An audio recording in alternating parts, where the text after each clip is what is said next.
Hey everybody, Jay Schlansky here from the Fifth Trooper Network. I just want to take a moment to thank you for checking out this show. Did you know that over at thefifthtrooper.com we have tons of other content, including blogs, other podcasts, all kinds of stuff.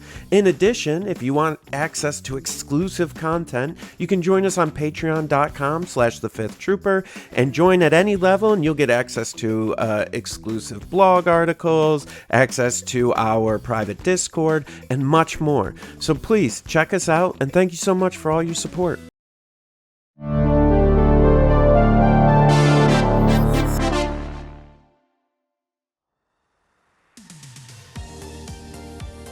Welcome to the Notorious Scoundrels, a Star Wars Legion podcast bringing you the latest news, general perspective, and competitive discussion. Hello and welcome back to the Notorious Scoundrels podcast. I'm Kyle. I'm here with Mike and Jay. What's up, gentlemen? Hey. Guess who's back? Back again. Jay's back. Tell your friends. Yeah, Guess who's back? Guess who's back? Guess who's back? All right, so we're gonna get a little real with this opening. So one of the reasons Jay is here is because Jay's awesome. But the secondary reason that Jay's here is after last week's episode, people were like, "Hey, Mike and Kyle didn't seem very excited about the new edition. What's up with that?" Yeah, so there are some things about it we don't like, which is, look, maybe that'll change over time. We'll see. That's our problem, not yours. That's our problem, not yours. Yeah. But somebody that is very excited about the new edition is Jay. Yeah. So, and I was one of those voices saying, "Hey, what's up with that? Why aren't you guys all about this? This is awesome." Yeah. So Jay's going to be here to, give us a more balanced approach, as we talk about the new edition. We told people that we would go through and talk about each of the factions and how each of their unit reworks basically affected the faction. We're going to go through basically unit by unit. We're going to talk about some, there were some special rule changes and stuff as well that affect each of the factions. So we're going to do 4 episodes on those. For those that are like, "Hey, where's the Shadow Collective episode?" None of the Shadow Collective units actually got new cards, so it's also not a faction. Just also technically not a faction. Someday we will talk about Shadow Collective, but it will not be in this initial series of 4 episodes. So the next 4 episodes are going to be us talking about the factions. We are going to kind of revisit the what do we think about the rules thing. Another criticism of last week's episode, and we do listen to feedback, so thank you for that, was that there people were like, "Hey, how are you hot taking the new edition when you haven't played it?"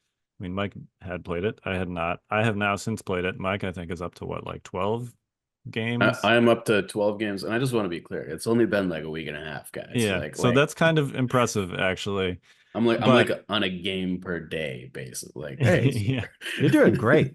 That's why we pay Mike the big bucks. Yeah. But we are going to basically punt is the wrong word. We are going to parking lot that, what do we think of the new edition discussion until after we're done with the series of 4 episodes on the new unit cards. So I'm sure that some of our attitudes on that will seep into this discussion because we're going to be talking about units and how they fit into how the new edition plays. Yep. But we're going to sort of explicitly just park the overall thoughts on the new edition until whichever episode is 5 episodes from now, basically. So if you're here for more of that, sorry, you're gonna have to wait.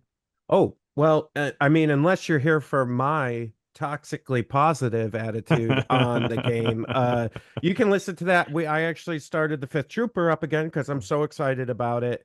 And basically what I'm doing on the Fifth Trooper is, since it's a new game, practically in my mind, I'm starting from the beginning with everybody, and we're going to learn how to play the new Legion together. And the first episode that I published earlier this week, I actually give all my thoughts on that. So if you can't wait 4 more episodes for us to dive into it as a group, I did it by myself on the Fifth Trooper, which is on YouTube and on podcasts wherever you can find those.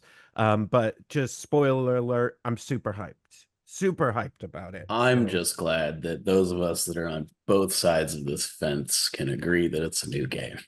Yeah. Yeah. There is no disagreeing with that. It is a new game.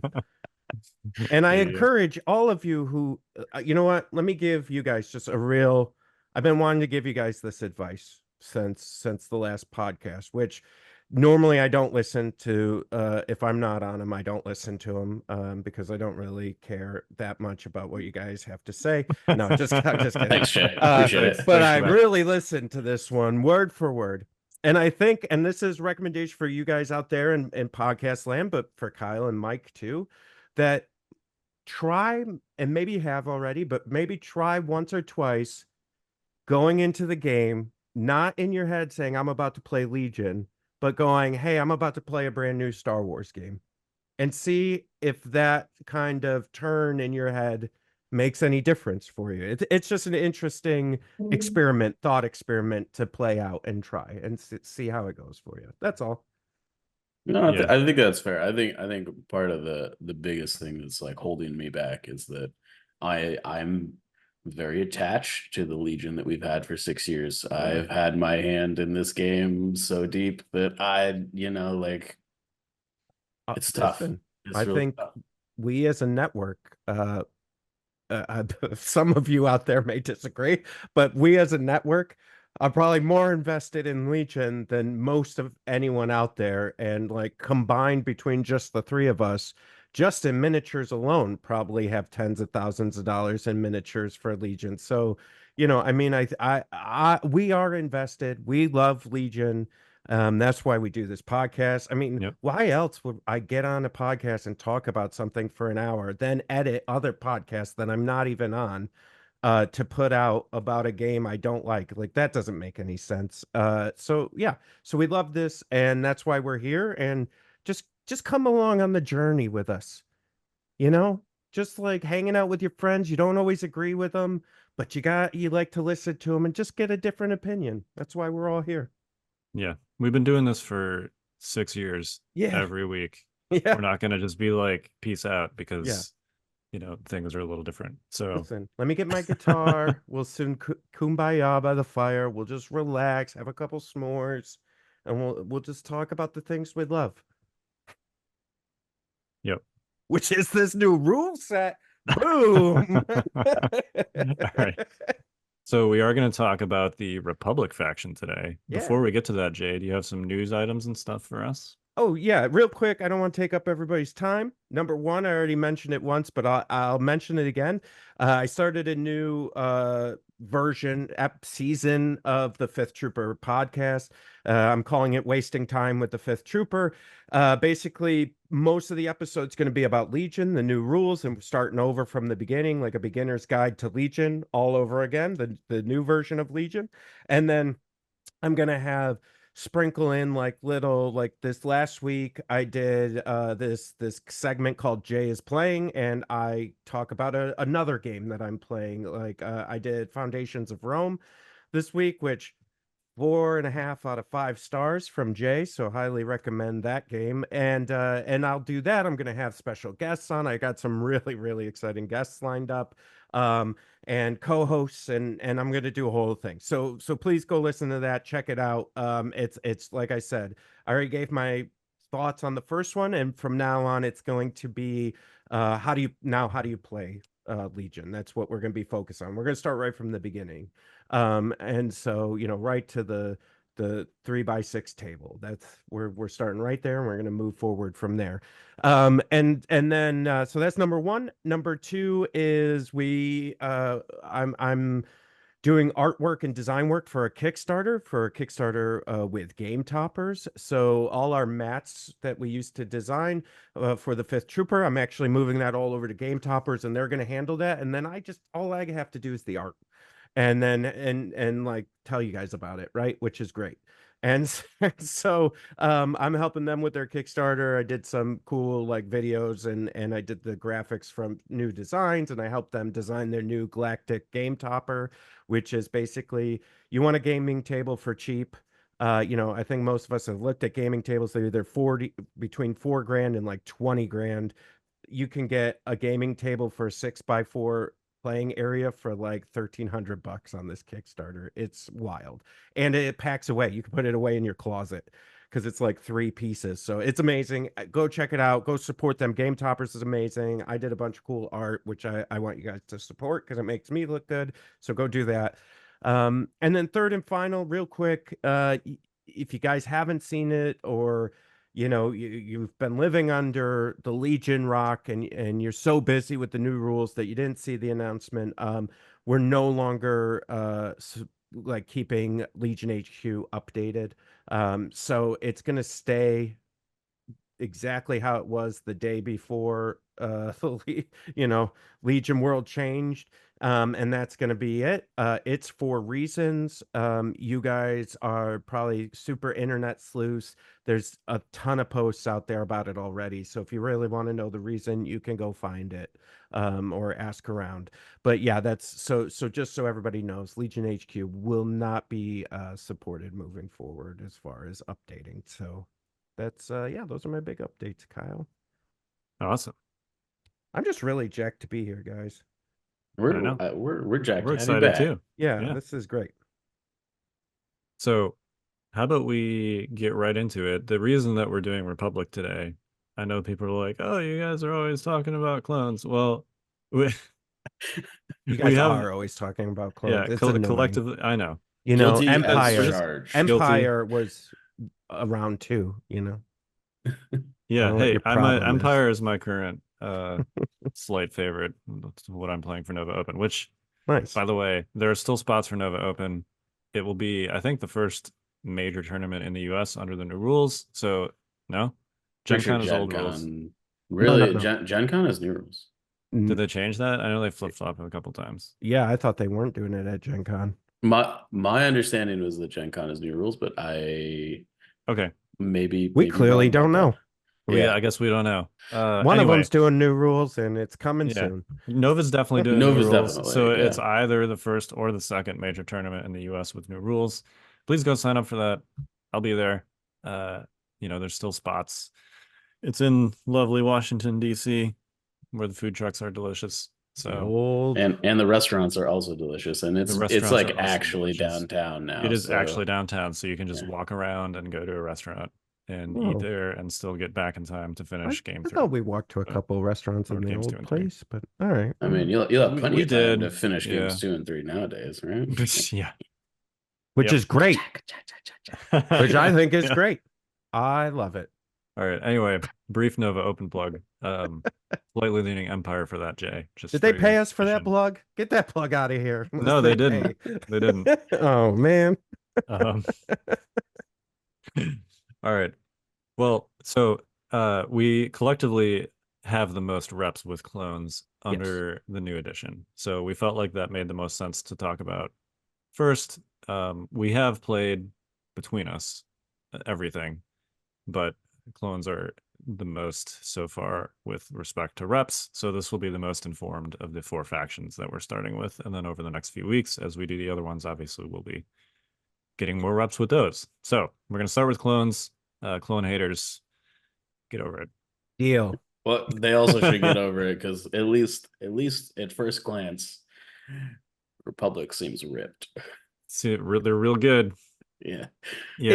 Listen, the problem is, no matter what edition or version of Legion this is, clones are the one faction that's the most difficult to balance and get right because of everything that they're doing. So I think no matter, you could make edition 5.0, as long as it's still based off of some of the original rules, clones are going to be a problem one way or another. Like, it's just, I think, going to be a thing for a while. Yeah, and I'm not even convinced they're a problem. I think it's just more of a, they seem pretty strong out of the gate. And they do the things very well that the new game is asking you to do. Yeah. So which we'll get to. But you guys are biased. We are You guys biased. are always talking about clones. Hey, look, the first thing I tried in my very first game, Mike can attest to this, because I played this game with him. The very first thing I wanted to try in the new edition was Rebels, because Rebels were my first love. And I was really excited about it. And I tried them, and then I was less excited afterwards. It turns out doesn't matter how many dodge tokens you have. Well, Yeah, it doesn't. I would think you were probably just doing it wrong, Kyle. That's That's my what gauge. everybody told me where I said that I was underwhelmed by Rebels. Yeah. So I could be wrong. I don't know. But No, you anyway, are. we're not talking about Rebels today. We're talking about clones. So let's talk about first, I guess, a couple of major things that changed overall with them before we get to the individual units. So the first is that clone token sharing was increased from range 1 to range 2. Yeah, that's fine. Yep. Yeah, I mean, they explicitly talked about this on their stream. They basically said that the new missions required you to be more spread out, which is, I guess it depends on the mission, but for the most part is And at least terrain. loosely true. Terrain as well. Yeah. At minimum, it just allows you to be much more flexible with where your clones are. You don't have to ball up. They didn't like how clone players were balling up, so this makes it so they can still share tokens and not do that. Or This is ball up. also very Either in one. line, very in line with the rest of the token. I'm gonna air quote sharing changes that they've made to this edition. The token Basically, gaining, yeah, anything that is like giving units around you tokens has pretty much been changed from range 1 to range 2, bolster, take spotter, cover, take cover, spotter, Yeah. the works. So I think given that, this makes a lot more sense too. Yeah. Yes, 100%. To offset that, they also basically removed Exemplar from the Republic faction. So Yep. They Padme didn't and basically remove it. It's they, gone. yeah, Just to basically, be yeah, they clear. removed it. They Um, they was literally it removed it. was it in Yoda's card still or no? Well, he's never So had Exemplar. Yoda's never had Exemplar. He is the only clone hero that can share their tokens. Sorry, that's what I meant. Yeah. Yes. Yeah. Yeah. So Padme lost it. Anakin lost it. I'm fine with And that. I thought it was stupid that they could do it to begin with. So, yeah, well, good. now everybody else can except Yeah, clones. we'll get to EXD being having two sources of Exemplar in the list in a later cast. Yeah. Yeah. But yeah, they basically gave it to all of the support commanders for the other factions. So, the generic commanders, that's the T series, the rebel officer, the imperial officer, as well as basically all of the named commanders that are like explicit support commanders. So Krennic, Veers, the super tactical droid, Leia. I think that's it. Okay, So, but here's my view on this, right? Yep. And what hit me the first time when I was watching them talk about this is from a pure like story or thematic standpoint. Like I never thought Exemplar on Padme and Anakin made any sense anyways. Like I get it from a development standpoint and a game perspective, right? But like from a thematic standpoint, like the clones sharing clones, oh, okay, they're all clones. That's but then when you just throw in some heroes that can do some stuff like that too, it's like, but they're not clones. You know what I mean? So I like from a thematic standpoint, I think it lets Padme and Anakin be who they are, which is especially with Anakin a little bit more aggressive, a lot more aggressive. Yeah. I And like how it affected what Anakin did. yeah. I'm less clear on exactly what Padme's role is supposed to be now. Maybe we should just open with Yeah. Padme. Should we Padme, just yeah. open with Padme? She's the Yeah. first unit card in here in the player cards doc. So yeah, so the main changes from Padme, she lost Exemplar. Mm-hmm. She gained Bolster 2. Yep. As an action. She gained Agile. Mm-hmm. She gained a Native Inspire 2 on her card. She Yep. still has Nimble and Sharpshooter 2. Her melee profile is the same. Her other stats are the same. Her blaster is now 3 red dice, range 1 to 2, but no pierce. So she also lost quick thinking and authoritative. yes, she lost quick thinking and authoritative. Yeah. She's an entirely different character. Like I think we need to be clear about this. The other thing that is relevant to the conversation centered around Padme is her 3-pip has changed. As well as how some of the keywords on her 3-pip have changed. So if you didn't divulge Padme's 3-pip, instead of getting reliable, she gets Inspire 1, because obviously the reliable doesn't help her anymore because she doesn't have Exemplar. And if you do divulge it, there are 2 things that are different. The first is that instead of gaining infiltrate and a dodge token, she just gains infiltrate. Infiltrate's obviously different. Yep. But the second is that secret mission is considerably, I think, is considerably harder to score now, because you do not score a secret mission during your activation. You have to be in a hostile zone at the start of your turn, and it checks then, and you actually have to survive the turn before you bank that victory point. Yeah, that's way harder. Yeah. Which I think is significantly harder. So and the victory point is also less meaningful than it was. I'm not sold on I don't that agree. at this I don't point. agree with that. Yeah, I think we've had a lot of discussions, I think, around like what the new game is, and obviously like we're still sort of figuring that out, but I do think that 1 or 2 victory points could be significant in how that ends up playing out. And this is not a good source of it, right? Well, and I think people have been hating me doing this, but I'm going to do it because you know what? I don't care. You can hate me all you want. It fuels me. It's similar. The new scoring system, right, and how it's scored is like MCP, right? It's MCP like, and so with MCP, when there's characters that can turn the tide by scoring even 1 victory point, it can really like change up how you approach a battle or how you are approaching things. Even with the higher point threshold, right, of victory points, it still can be a big deal depending on the makeup of your primary, secondary, and and all the victory points too. So I think she's good, and I think there's some interesting ways to play her. Yeah. See that. So I agree with you in that like 1 or 2 points can swing a battle for sure. I actually think that this version of Padme is probably just really bad, frankly. In that the reason her command cards were originally good was because she had authoritative, and she could they were support abilities that allowed her to hand tokens to units that were actually doing things, while she kind of like supported the team, right? She still has those command cards basically, and they still do basically the same things. The exception is that she can't then hand out her token to a unit that is doing something, and her kit doesn't, for 60 points, doesn't actually like really get you what 60 points in this new edition of Legion seems to be getting you.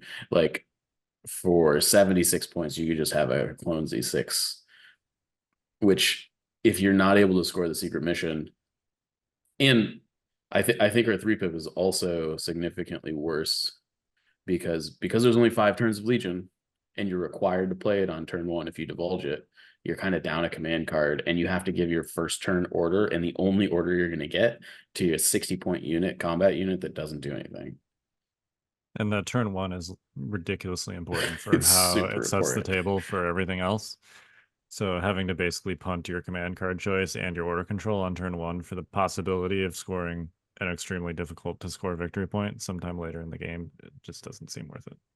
I do think that this is maybe a good juncture to just like fall into a conversation that is maybe about Padme and like divulging this card, but also around like turn 1 order control is insanely, it's more important than it ever has been, I think, because you're effectively getting like 2 turns in 1 because you're deploying and taking a bunch of actions generally, and because like things are actually entering the battlefield, you're choosing which units to potentially give your opponent the chance to shoot at while everything else is invulnerable off the table.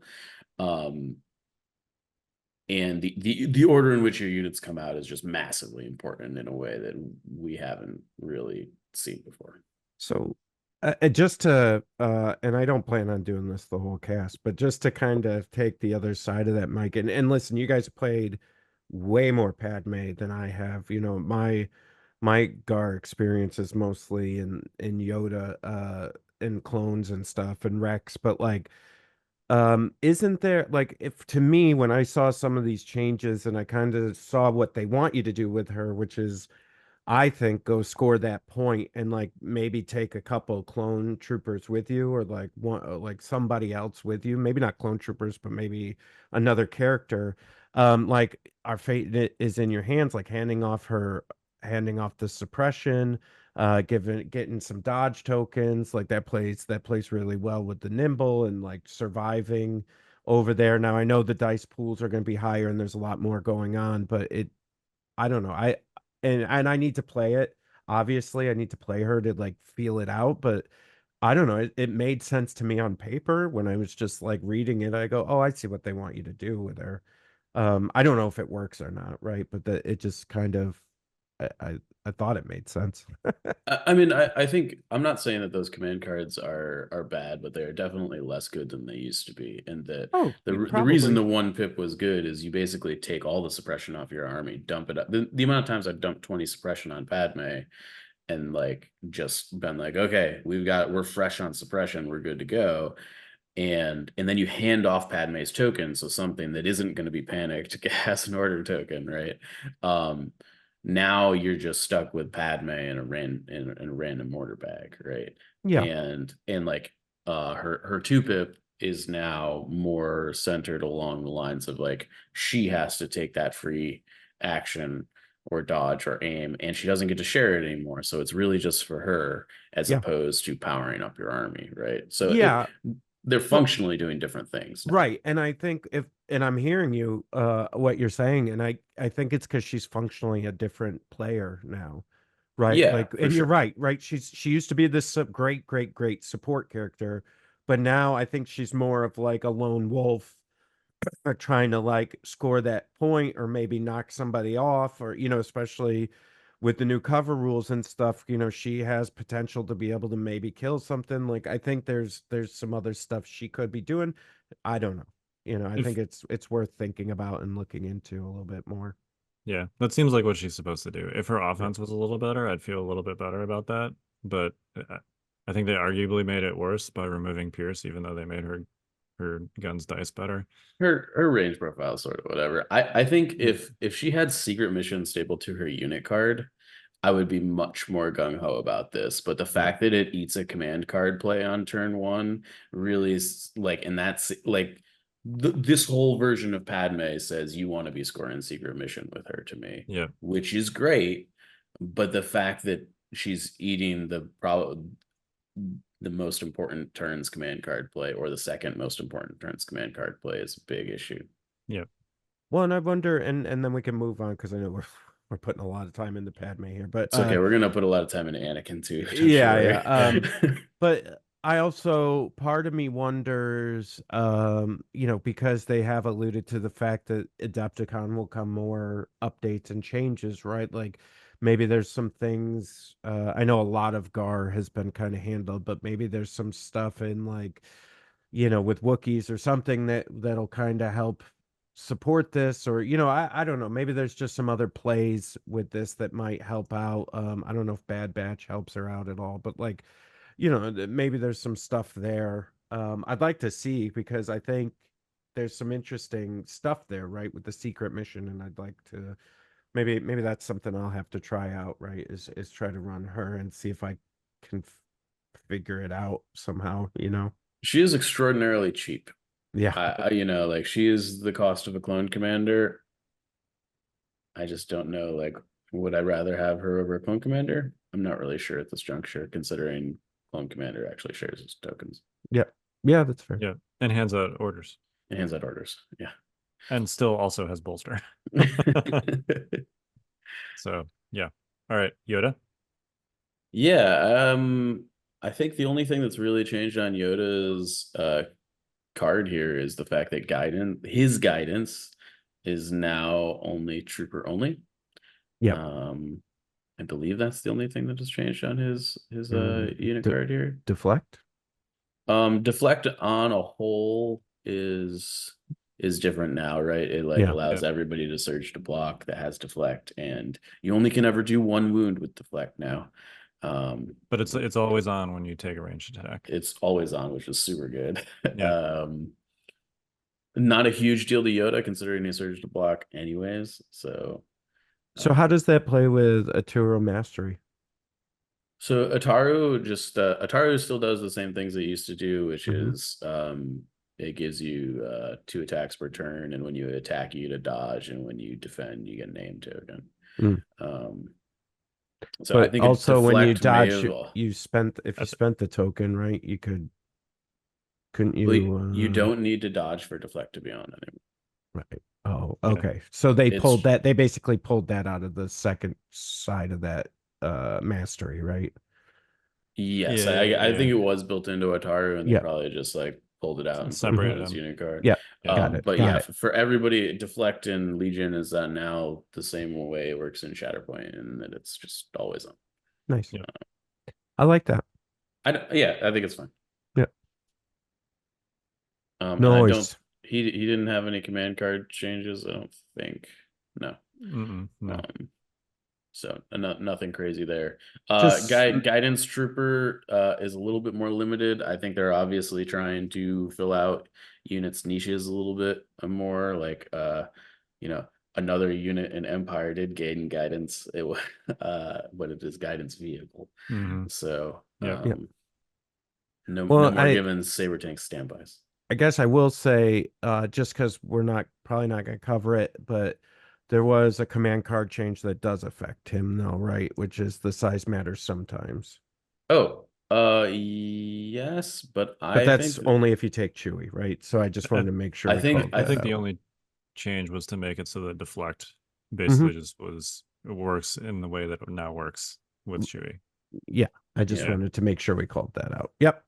Okay. There was no change to that was like with a lot of the command card changes, they're honestly just like templating and or like wording changes that just makes them work under the new rule set for the most part. Listen, I just want, it might be for people listening that maybe haven't been like, maybe this is their first time hearing this. At least we're just pointing out the changes so that they know. All right, Anakin. Nice. Oh boy. Is Anakin the most redesigned / changed unit in this update? Yeah, I don't think. I mean, it's not particularly close, right? Luke, maybe? I mean, I would say that you could maybe make the case for like phase 1s and phase 2 clones. Okay, that's maybe, and Luke, Commander Luke's also like pretty different, Jay. I think you're right about that. Yeah. If there's one, I don't know if more than Anakin, but he's definitely like chasing him. I mean, Anakin's definitely just a completely different unit. And he's also busted and way too cheap. This is, I'm not so sure about that. I am. Okay. This is what I always wanted Anakin to be. So thank you, AMG, for making Anakin what he is. Why don't we talk about the changes to Anakin? Yep. So go ahead, Mr. 501st. Yeah, I mean, I think so a couple things here. He no longer has relentless, he's got charge. Yep. Gemso mastery, I believe, is now only in melee. Yeah, so notably, real quick with charge, Yep. he did not previously have any free attack keyword on his card. Relentless was on one of his command cards, and now charge is just straight up printed on his card. So you'll notice a theme here with some of these other things, but yeah. He's got Master of the Force 1 printed on his unit card. Still does the same thing, so not a huge deal, but it's on his unit card instead of a command card. He's got Tempted still, but this is worth calling out because Tempted is totally radically different and way better. Yeah. So before Tempted allowed you to take dark side force powers if you were a light side force user. It no longer does that, so you can no longer take force choke. You can no longer take anger. Sad, because I think this version of Anakin actually would really like force choke. Yes, I think it would too. Yeah. Anyway, go on. So what Tempted does is that if a enemy unit at range 3 or less of your Anakin kills one of your units, Anakin may make a free move or attack once per turn. Which, look, at face value, I looked at this and I was like, that's not super great. I mean, it's good. There's no doubt it's like a good ability, but like, if you told me he had that keyword 3 weeks ago, I'd be like, well, units don't die that often when we're playing KG Legion. But in New Legion, units die all the time. Mhm. So I think it's very reasonable to trigger tempted basically every turn after the first. Yep. Which basically means he gets Son of Skywalker every turn without having to play a command card to some degree. Because he's going to attack on his activation and then attack when he triggers tempted, probably. I Yeah. like it. It's very really cool powerful. thematically. Yeah. And it forces your opponent into these weird decision trees too, where it's like, well, if I kill this unit, then Anakin's gonna like hit me with his lightsaber. And do I really want to do that? And if your opponent is ever in a situation where they're like, do I really want to kill one of my opponent's units? Then you're in a pretty good spot. Yeah. Yeah. Yeah.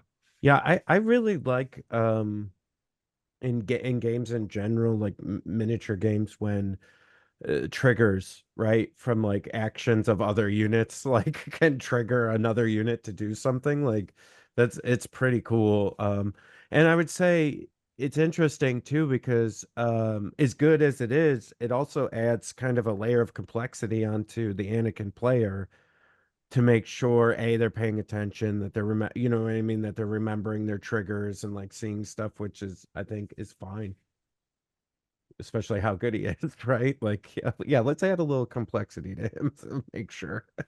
Yeah. Speaking of how good he is, I think we also have to talk about his command cards. Well, we do, but let's finish up his unit card Sure. real quick. So his lightsaber's the same, 5 red, impact 3, pierce 3, which is, I think, arguably the best lightsaber that exists. And simply because of the high pierce value and the reliable dice. He also has Surge Crit printed on his card now. That's is not native. on a command card. It's just printed on Anakin. His health and everything is also is the same. So, did you? Sorry, you said Gemso only works in melee now, but it's even more specific than that. I think it's basically just triggers if his attacker misses, right? Yes, I believe that's the case. I would have to look up the exact wording for it, and I actually I've got the RG open right here, so we can quickly discuss that. Yeah, I think it's literally just like not even dodge dependent. It's just When a unit with Gemso keyword is defending against a melee attack during the compare results step, the attacking unit suffers a wound if the attack roll contains one or more blank results. Yep. So yeah, always on. Yeah, always on. Doesn't need dodge tokens, which is great. He also does has... not give you surge defense in melee though, which I think that's a net nerf to this ability. I mean, it is a net nerf to this ability because he used to have defend, which would give him free dodge tokens to power it. And then you would use those free dodge tokens to give yourself surge defense in melee and cause a wound to the unit attacking you. So, I mean, if he's getting beat down by like multiple units in a given turn, then you could end up proccing it more. But I think the fact that he now has basically no way except into the fray, like all other force users now, to get surge block in melee is definitely makes Gemso worse, in my opinion. Yeah, I think the big thing here is that even if yeah, I don't know. The fact that he doesn't get dodge tokens at all from like anywhere is a big hindrance to that overall. And I think to that end, they've removed, like, his flaw is gone. Like, they've decided there's no flaw card. They have removed his flaw card from the game. Which is fine. Yeah. It's fine. It definitely leans into him just being a blender, which if you're going to be a force user in this game, I think is what you need to be, because Being a Well, when control you're piece like force user is not really a thing anymore. when you're So one of like the most powerful Jedi at one point, like you yeah, should be a blender. Like this is fine.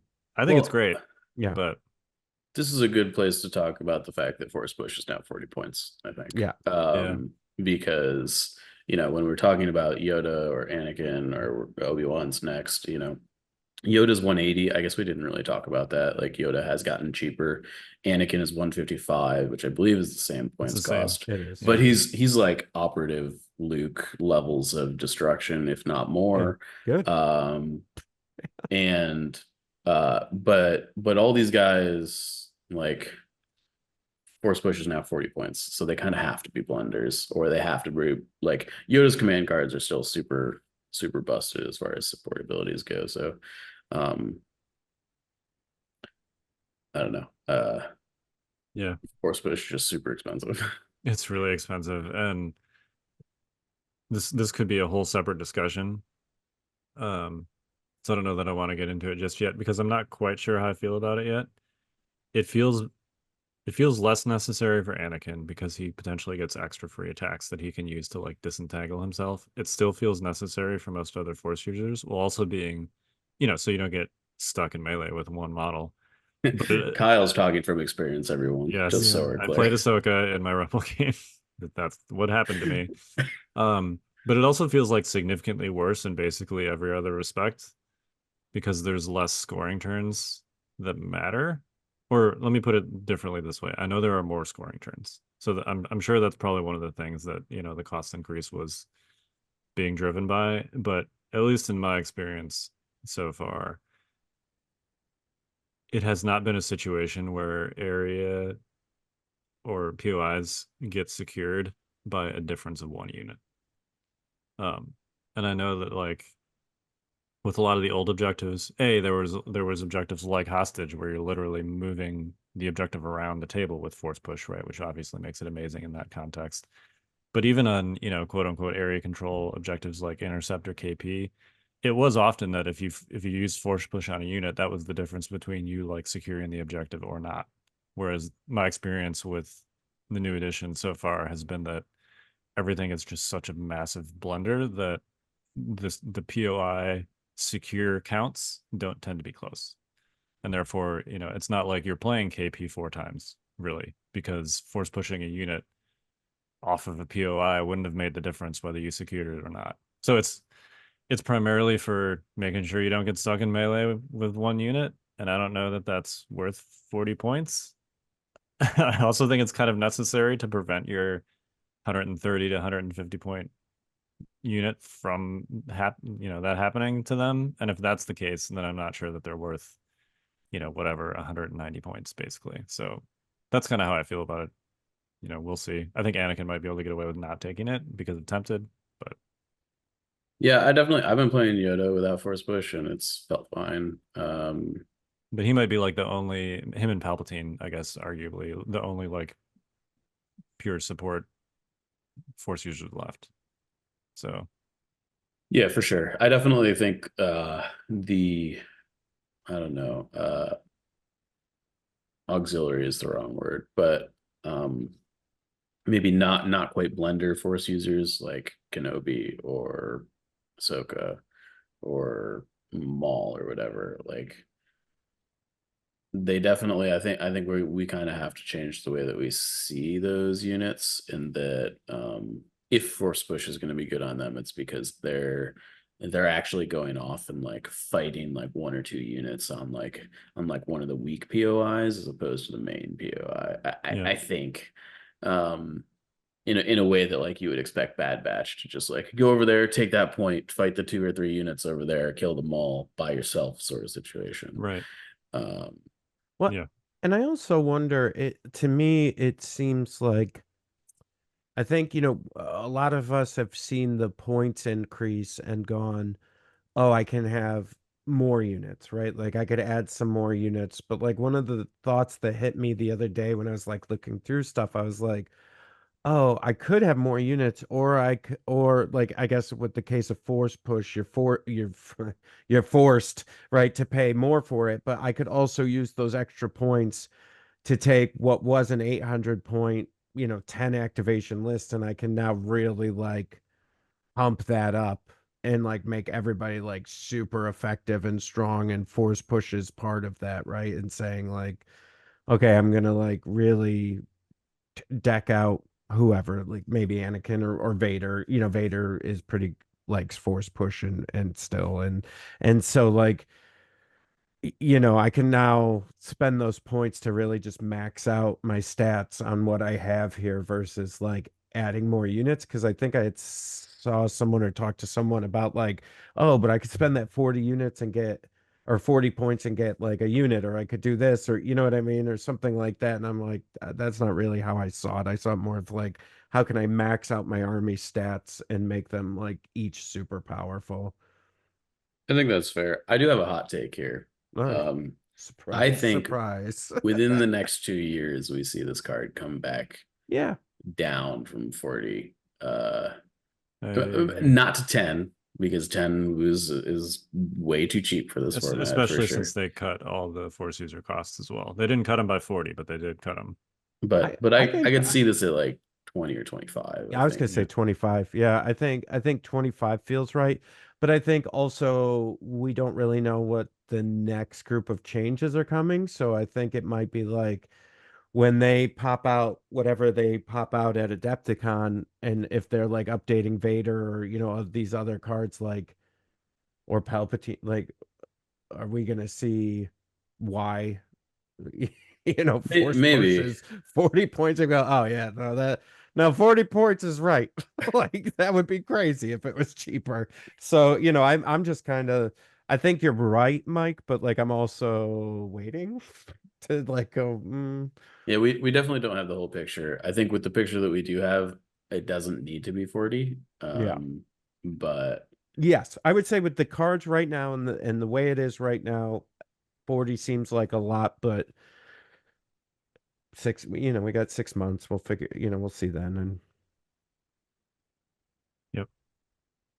All right. Shall we move on to Obi-Wan Kenobi? no, we better. We're we gonna be haven't here even talked about all Anakin's night. command cards, which are Oh, you're right. We probably the haven't. most Okay. important Yeah, you're right. piece. Okay. I'm sorry.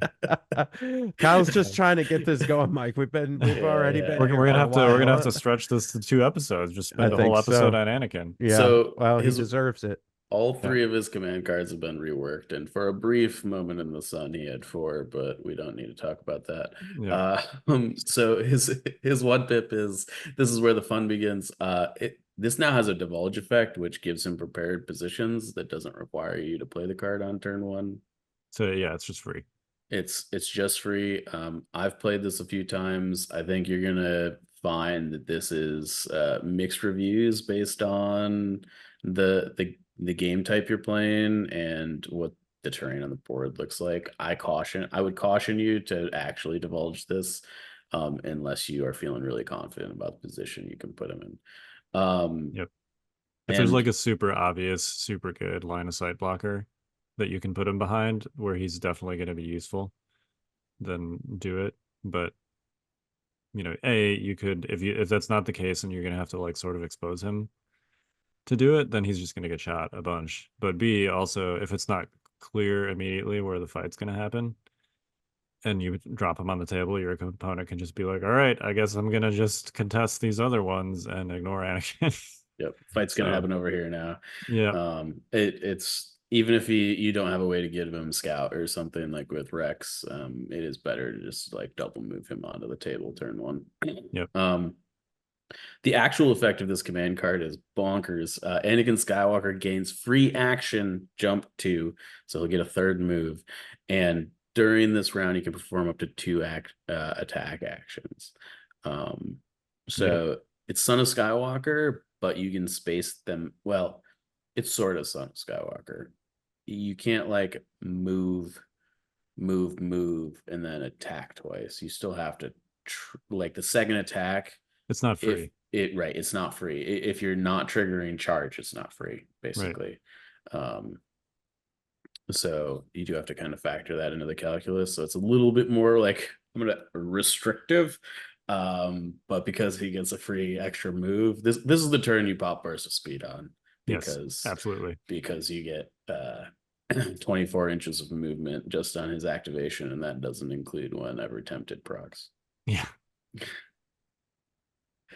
So potentially 3 attacks and 3 moves on a turn when Potentially procs. 4 moves. Potentially and 3 4 attacks. moves. Yeah. Well, it would be potentially. So notably about tempted, the move on tempted is a move, not a move action. Oh, there you go. So you can't trigger charge off the tempted move. So I do think I've been considering running Saber Throw on him for this reason, because I actually think that like being able to, and Saber Throw with the cover changes is so much better. It is. I mean, I ran it in our game and it was useful. I triggered a tempted proc and he killed 3 models with it. So yeah. His 2-pip, you underestimate my power, is just a beat stick card. It adds 6 white dice to his attack pool if he's attacking something with a face down order, which again, he gets to potentially attack twice a turn. So you could potentially, add 12 white dice to his surging to crit. So they're like pretty good,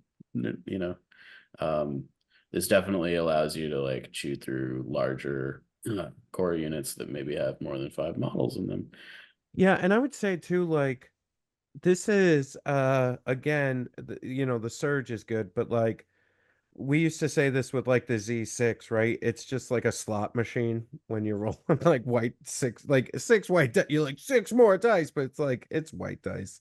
So it's very like slot machine. Like you could go once, not like all blanks, and the next time you get 3 hits or 4 in a surge, and it seems scary and overpowered when you look at it, but in practicality, when you're rolling them, it's very like yeah, you can kind of look at this card as like +2 hits to your pool. Roughly. Yeah, I think so. Roughly, yeah, with a possibility for more if you have aim tokens or you spike a high roll or something. Yeah. So yeah, you should be pretty consistently doing like 7 Pierce 3 if you're triggering this text. Yeah, more if you have tenacity. I'd like to yes. Can we clarify something just for the audience? Yeah. Because I think this gets us in trouble a lot when we're talking statistics. When they say reliably, they don't mean the one time you did it. They mean over like 50 games. I mean, like if you roll that attack pool 10 times, that you 7 or 8 of those times, that is the outcome that would probably happen. Yeah. So, and I just would encourage you at home, if maybe, just you haven't really thought about this, it's like when when I'm not a math guy either, everybody. So when they say stuff like that, in my head, it triggers like these guys are full of shit. But what's actually happening is they're doing statistics, which is multiple rolls of this dice pool. That's what they're basing their reliability off of, not the one time you did it and then quit playing clones because it didn't do what the Scoundrels said it was going to do. So just to clarify there for everyone. The fact that it has 5 red dice backing it up and it's not just a pool full of white dice really increases the amount that you can kind of consistently expect the same or something similar with this, even though you're adding white dice onto it. So yeah. All right, 3-pip. Yeah, so Hero of the Clone Wars no longer exists, though it did for a brief week in the Legion Sphere. It has been replaced with General Skywalker, which is Anakin Skywalker in 2 units. Anakin gets Inspire 2, which is fine. And then whenever Anakin gives an order to a unit, they get an aim token that turn. So just generally, it's a good all-purpose card. It's definitely, I think, probably I think in order of like power level, his 1-pip is definitely the best. His 3-pip is probably the second best, and the 2-pip is like, yeah, it's good, but it's not like that's probably the one you're probably playing the least, I would expect. So all of these effects, in addition to his unit card, just lead to him being he's a unit. He's the guy. Right, he's leading the charge from the front, and he is bashing in your opponent as hard and as fast as he can. Speaking of lead from the front, I'm they highly. Also fixed lead from the front. I was going to say something about that. I have something to say about this on your behalf. But number one, I think this is what Anakin was supposed to be from forever.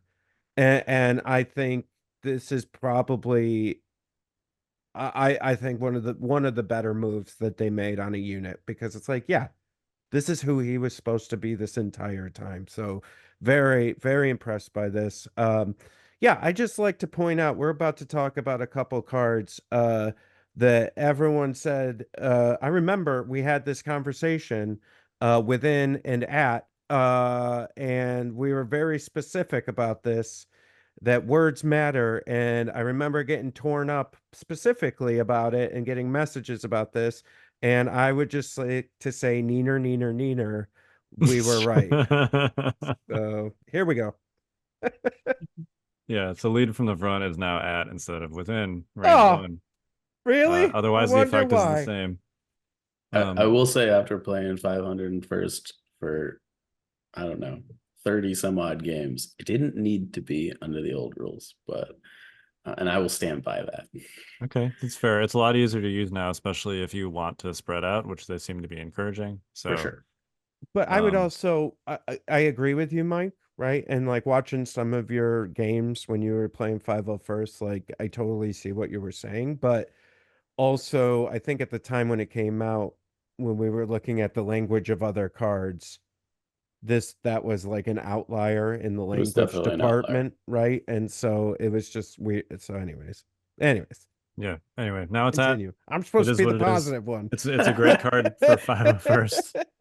501st is now amazing for multiple reasons, which I guess we'll get to as we talk about more units. But just with respect to the 501st org chart specifically, you can take clone commandos, which means that mandatory support that you're taking got a lot better. Yeah, it did. But also, well, you know what? Let's go in order here. So I think we should probably talk about Obi-Wan next, and then we can talk about a couple other units that also make. Well, how 501st. far are we I getting feel- tonight?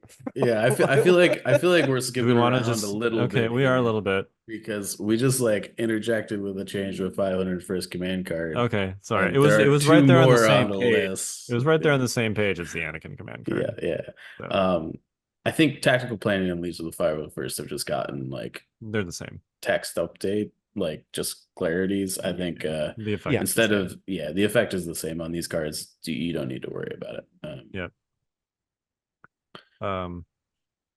Yeah, I mean, I guess here's my question to you guys. Do you feel like we're gonna some of these other units, with I think probably 2 exceptions, which are the ones which are the 2 that also affect 501st the most, are going to be reasonably quick. So I think we can. Why don't we hit those 2, and then we'll see how much time we have for the other Republic units. All right. Sure.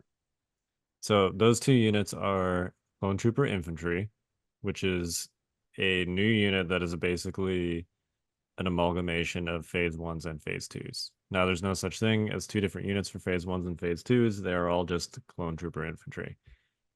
Good thing mine are all, I painted mine all very similar. So Yeah, that's good. Same bases, 501st painting. It's but good. essentially what they did is they just made them all phase 2s. Yes, yeah. They took away fire support and everything. They took away now fire support. Yeah. They took away fire support from the unit card, I guess. Yeah, you can still gain it, but it doesn't do the same thing anymore either. Yep. So, which is fine. Whatever. Yeah. Um, maybe fine. We'll see. yeah. I'm not sure it's a nerf to them or a significant one. Let's put it that way. Yeah, no, I don't think it matters, particularly with I mean, like you can kind of give any core unit old fire support by doubling up the unit size Right. anyways. So that the fact that it's not in the game anymore is kind of whatever. The big thing with the Clone Trooper Infantry and the ARCs, frankly, is that they have introduced a new upgrade slot to the Squad leader. clones. Yeah. Which is squad leader. I'm a little bit surprised that the clones were the only ones that got this upgrade slot. Yeah, it's a pretty cool idea, actually, that I feel like some other units could have benefited from as well. Yeah, like the Bistans and Pows and Gideons and Dells of the world sort of feel like they maybe that's just something that comes later. I don't know. And they decided to do this with clones first. Yeah. The upgrades that fit into this the squad leader slot are 5s, the clone commander and the clone captain, as well as Waxer and I believe Boyle. Boyle also, yeah. So all of those things used to be either personnel slots or, in Fives' case, a heavy weapon slot, which is kind of a big deal because you can now take Fives in a squad with a heavy weapon. So you can take like Fives and a Z6 in the same unit. And Fives is still mostly this. Fives is got all of the old stuff he had, plus he now grants the unit charge. Yeah. Which you can also additionally still take a personnel slot, which Yes. is, you know, a host of all the previous personnel upgrades, but also you can double the squad size. So if you want to make like a ridiculously expensive clone trooper infantry squad, you can take 5s, a Z6, and double the size of the squad. It's 174 points for a, what is that, 11 model clone trooper infantry squad that throws like It is 20 12, dice. 12 black dice, I believe, and 12. Yeah, 12 black dice and 6 white dice. And if you want to get real spicy, you put Yoda in the list and give him relentless. Yeah. I really I like it. I like it. I like that whole addition of adding more, like making these larger like groups of soldiers and stuff, and making like more like regiments of soldiers and like marching them up. I think it's such a cool idea, and the points seem reasonable. And if that's, like I said, like if that's what you want to do, and like you just want to take your extra 200 points from your your old 800 point 10 activation, well, in clones, but 8 or 9 activation, but and then add some more minis to some units and just like build it up there. That's super cool. It certainly has a lot of customization options to clone units in general, not just clone trooper infantry, because there are other units that also have that same upgrade slot. They added it to ARC troopers. Presumably it's going to be in, we've seen like the ARF trooper preview that has the Jedi in there, which I assume Yeah, is that's a squad awesome. leader It's upgrade. gotta be, yeah. So yeah, this is a cool way to just add a lot of customization to Republic units. Well, Yeah, and it I also dig it. helps with how quickly things can go bad, right? And so, when you've got what, 8, 9, 9, 10 units or minis in a unit now, it's you're not gonna get one shot sometime. Well, Anakin maybe, but you're not always gonna get one shot now, right? If you start bolstering up your units with more minis. It just leaves a lot of options. I think from an army building standpoint too, it puts a lot more options in your hands of what you can bring. And I mean, I think this might be the first time in a long time outside. I know we're not talking about rules changes, just outside of that, where I have no idea what I'm going to be facing. You could come with 3 or 4 squads of 10 clones, You definitely could. and like I have no idea. That's awesome. I definitely, the way that I've looked at these clone infantry squads is you can kind of like build your own Bad Batch with some of this stuff. Like Mm, it kind of feels like you can build a 170 point unit that is like the same amount of effective hit points as Bad Batch, with Yeah. these clone units. I do think you're right, Kyle, in that the like the squad leaders and stuff, specifically for ARC troopers, the fact that the clone commander and the clone captain are 22 points as opposed to a standard heavy weapon of 37 points is a big deal. You can take what was essentially a full ARC unit in the previous edition and get it for 80 points, and you're now getting a surge token with it at the top of every turn. It's pretty big. Yeah. Um, Why don't we just talk about ARC troopers, the changes to ARC troopers, since yeah. we're going is there. Yeah, ARC troopers are a different unit at this juncture. They've lost their range 3 profile. That does not exist. They are They only have the hand blasters, which are their melee weapon, and up to range 2, which now roll 2 black dice instead of a black and white, Yep. which is a substantial increase.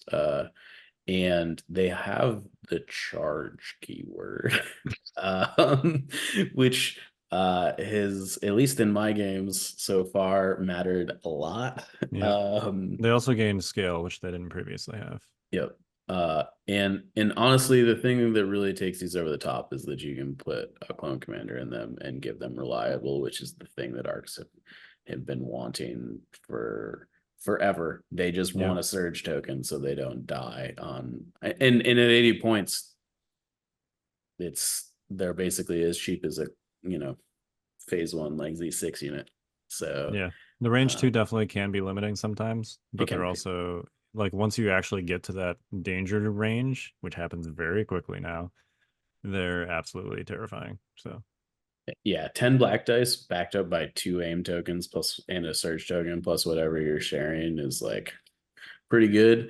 And they have scout built in, which is at a premium in this new rule set. So I will say we haven't talked about it a ton yet, but if you see infiltrate, scout, I'm gonna put prepared positions in the like 50-50 category because I'm pretty lukewarm on it. But scout or infiltrate specifically, those units are gonna be at least decent, I think. I can't think of a unit that has scout or infiltrate that I wouldn't consider taking in my competitive list at this juncture.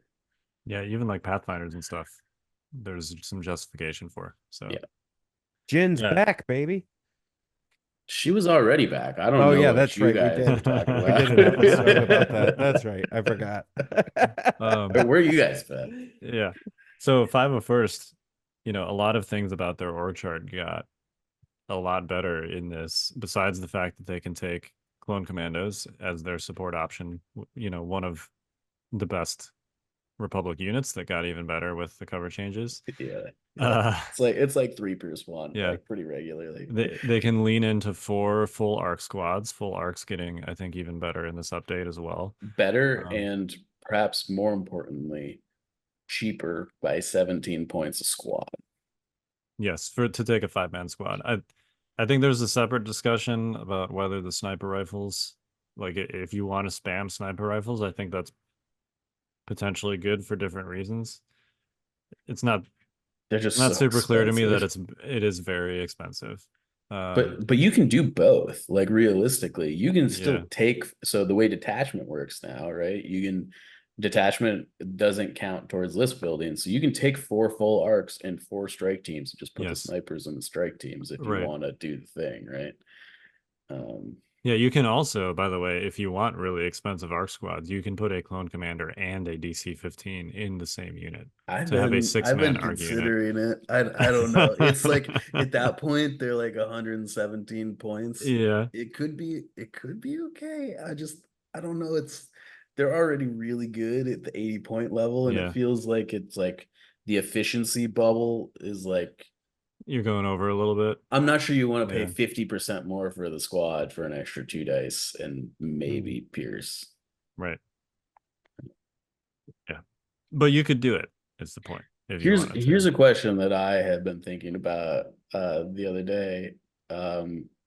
Is there any conversation for like building a range 3 arc squad? Because you can still do that if you put 5 in the squad leader spot and an arc in the heavy weapon squad. It's just like it's like 140 points though. Yeah, and then you're only throwing 5 of those dice at range 3, right? Yeah. I don't know. But it does give you like the issue that I've had with our troopers so far is that sometimes your opponent is super cagey on turn 1 and you don't get a shot because you have range 2, right? And like that would definitely solve that problem. It would. Yeah. But yeah, it would just that's a ridiculously expensive combination. Very much so. Yeah. All right. So let's see. Yeah, I think we can knock out the rest of these Republic units, right? I mean, those are probably I think we hit the units that all change the most anyway for Republic. The rest of these are smaller changes.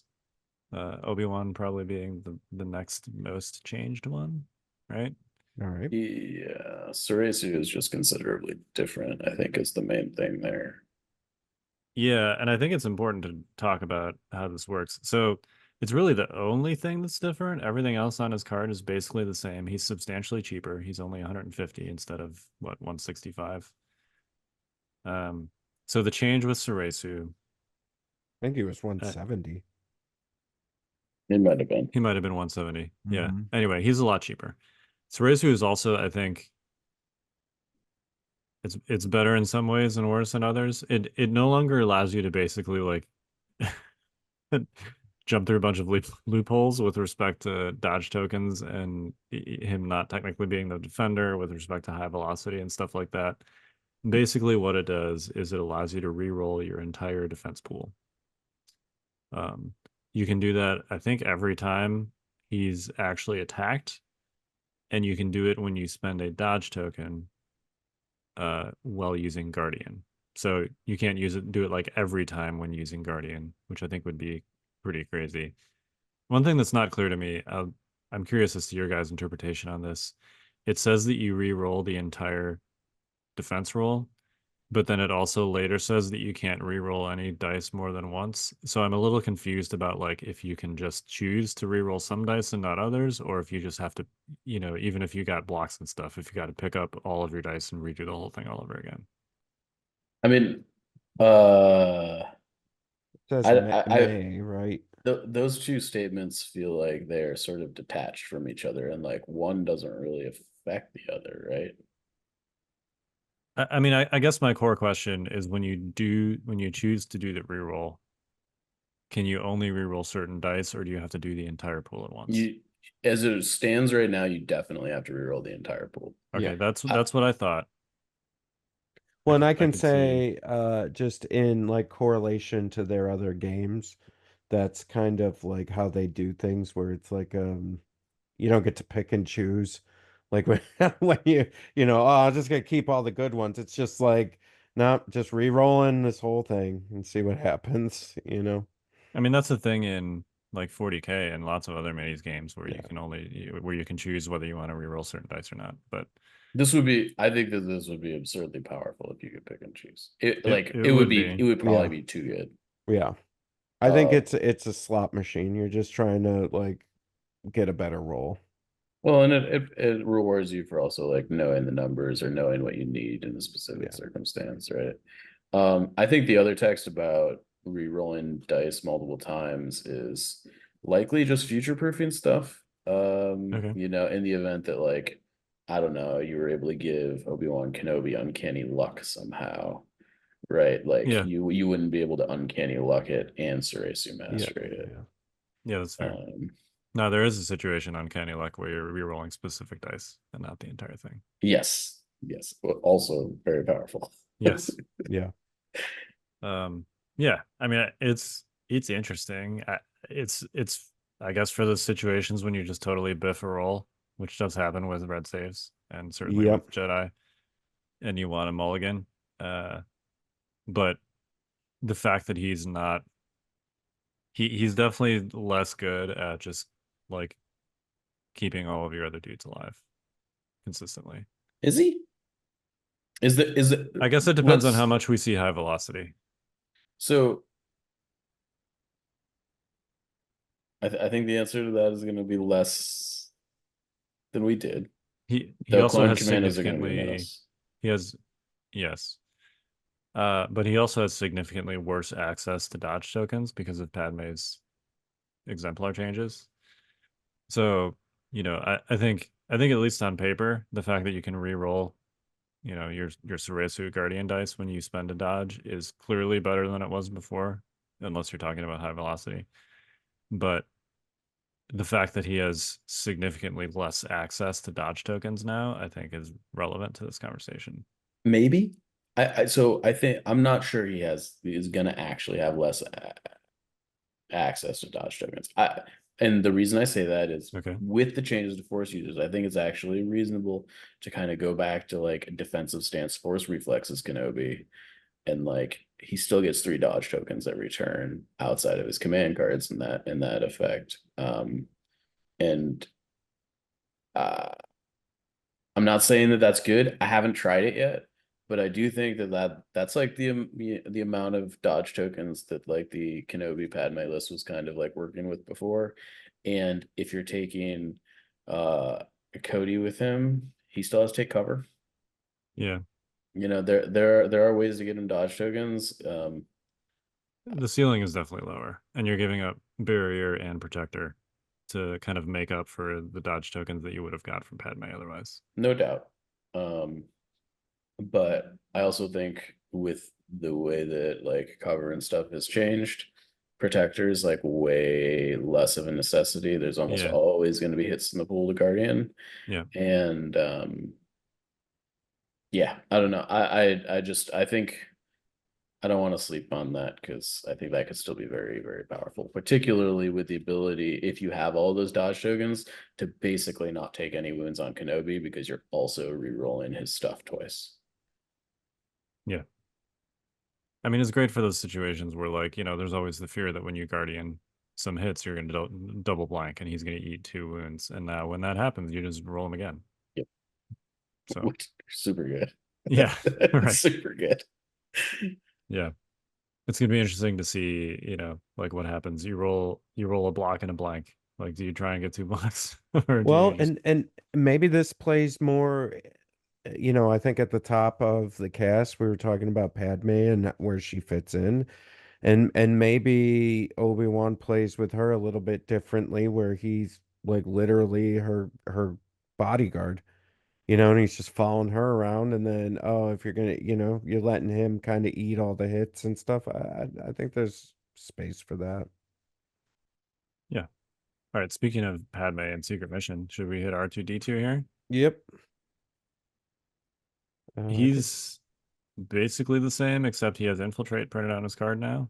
Yep. And then, of course, Secret Mission works differently. Yep. Yeah. I mean, I don't want to say I don't know. It's fine. He definitely needed some sort of deployment ability, otherwise he'd be really not good. Yeah. Yeah, him ever making it to hostile territory without some kind of Yeah. deployment Yeah. ability, Yeah. like, Yeah. yeah, Yeah. good luck with that. Uh, And now he's got to survive a turn in enemy territory to actually do it. So, yeah, we'll so see. he's got an inconspicuous, so it's not. I think it is more reasonable that he survives as long as you're able to set it up properly than Padme. Which I was going to say with him before, there's been times where I've taken entire Gav tank, like full like dice pools into him. He's just like, bah, yeah, Sometimes you get lucky, right? yeah, Like that happens. But I do think inconspicuous is like one of the few ways that you can reliably make sure a unit does not get attacked or like threatened. I think. And so I wouldn't sleep on that, but I think the bigger issue with R2 is that the deployment zones are like there's just so much combat happening that I think it's tough to get around the outside in contrast to what it was before.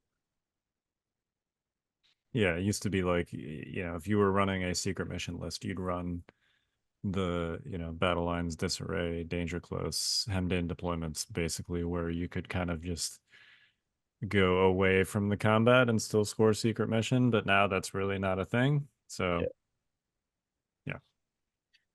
All right. Saber? Is armor 5 the only change here? I think armor Versus full armor? 5 is pretty much the only change. There might be. Let me just check the upgrade cards real quick because some of I the got it. I'm looking at it. That's the I've nice got thing it too. about Legion HQ staying the same. Is I can go back and look. Yeah, it looks like arm. Oh, the surge to hit. Uh, yeah, and It that's didn't it. surge to hit before, right? No, It was no, just it didn't. yeah. It just had critical. Okay. Which is not nothing. It's not nothing. No. Yeah. Um, but overall, the Saber tank is gonna play like like armor does now. Do we want to talk about armor right now, or do we want to like table that for later? I think we should do a whole Yeah. discussion on like significant rules changes, and we can probably loop it into that one. Okay. Okay. LAAT, same deal. Yes. There is a couple upgrade card changes for the LAAT, I believe. Clone Commander Fox, I think he still does the same thing, but maybe it's range 2 instead of range 1 or something. He gives a surge token and allows a unit to remove a suppression token. And the clone shock trooper pilot, whenever the vehicle attacks, it hands out a surge token, as opposed to whenever something gets out of it, it gets a token. Because obviously transport has been reworked. We can pile that into the vehicle changes when we discuss them later. But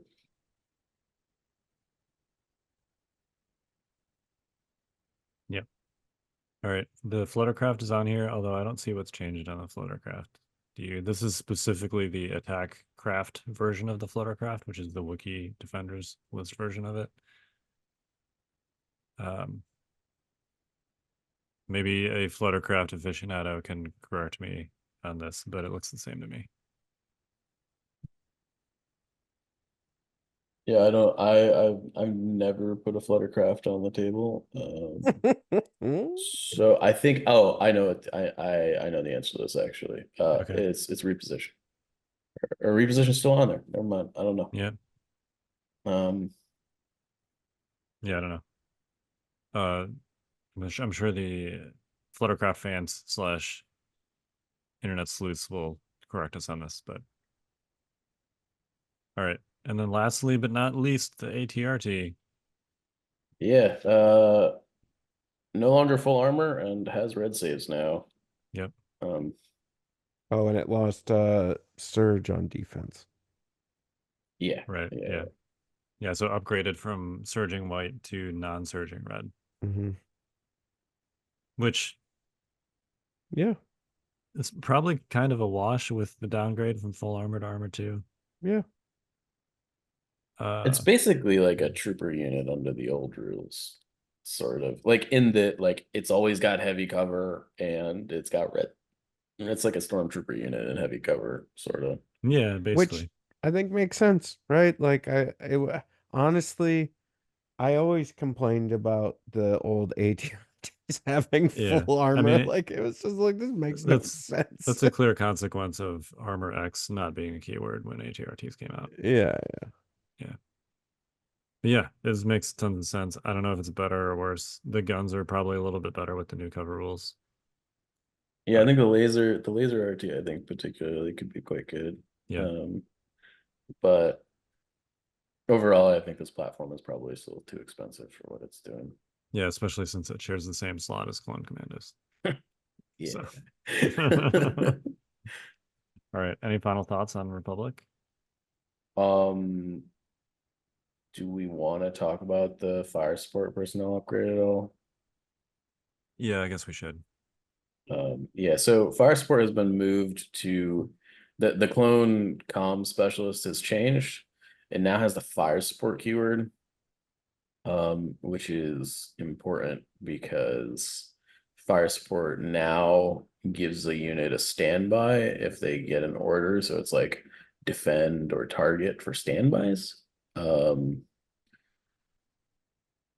So you can, and now that all clones have a training slot, you can also slap Overwatch on whatever squad you like take that unit in. So you can do some pretty silly things with it. I don't know. 30 points is a lot for that effect. So it might be expensive enough that it's fine, but you definitely could spam it. And if your opponent doesn't have any weapons that are like beyond range 3, they could get into some hot water really quickly. So something to look out for. We kind of tried to break it a few times in our first few games, and the games that we played where the opponent did not have range 4 weapons, it was brutal. It was absolutely brutal. But as soon as you put a range 4 weapon on the table, it kind of mixes it up a little bit. Yeah, that tracks. So I don't know. But there are a lot of lists that don't have range 4 weapons that I've seen that are popular. Yeah, I do think that like now that you have an extra 200 points to work with, kind of like throwing a token unit in there that's like range 4 is like considerably more reasonable. Yeah. You know, also the fact that you can't trigger it on turn 1 in a meaningful way is also important because your units aren't on the table, so therefore they can't trigger their standbys. Right. So I don't know. I guess if you could find a way to like give a unit prepared positions in this upgrade, that could get a little out of hand, but I don't. I guess there you could, if you're using the advantage that gives one of your units prepared positions, that could be good. Yeah. All right. Well, I'm certainly very excited about the Republic unit updates as a longtime Anakin player and fan in particular. And 5 verse super good. It is super good. Yeah. So, all right. Well, we're the Notorious Scoundrels. I'm Kyle. I'm Mike. I'm Jay. Stay fresh, cheese bags. Stay cool, Fruit Mat.